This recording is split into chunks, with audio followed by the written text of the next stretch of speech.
கிருஷ்ணரின் வாழ்வில் அவர் மிகவும் நேசித்த இரண்டு விஷயங்கள் இருந்தன. ராதை மற்றும் அவளுக்காக வாசித்த புல்லாங்குழல்.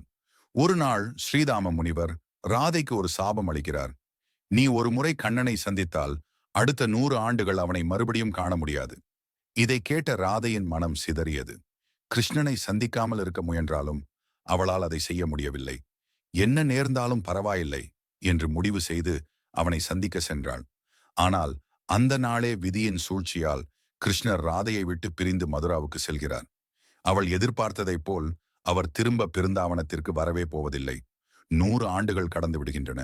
இப்போது மரணத்தின் கரைவில் நின்ற ராதை கடைசியாக ஒரு முறை கிருஷ்ணனை காண மதுராவுக்கு செல்கிறாள். இருவரும் சந்திக்கும் போது, நீ ஒரு முறை என்னை பிரிந்ததே போதுமா என்று கிருஷ்ணர் கண்கலங்கி கேட்கிறார். அதற்கு ராதை ஒரு கடைசி ஆசை கேட்டாள். ஒரே ஒரு தடவை எனக்காக உன் புல்லாங்குழலை வாசிக்க முடியுமா? கிருஷ்ணர் அவருடைய புல்லாங்குழலை எடுத்து வாசிக்க ஆரம்பிக்கிறார். அந்த அசைக்க முடியாத காதல் மெலோடியும் உணர்வுகளின் உச்சமும் உலுக்கியிடுகிறது. ஆனால் குழல் வாசிப்பை முடித்து கண்களை திறந்தபோது அவருடைய மடியில் உயிரிழந்த ராதையை கண்டார். அந்த நொடியில் கிருஷ்ணரின் இதயம் நொறுங்கியது.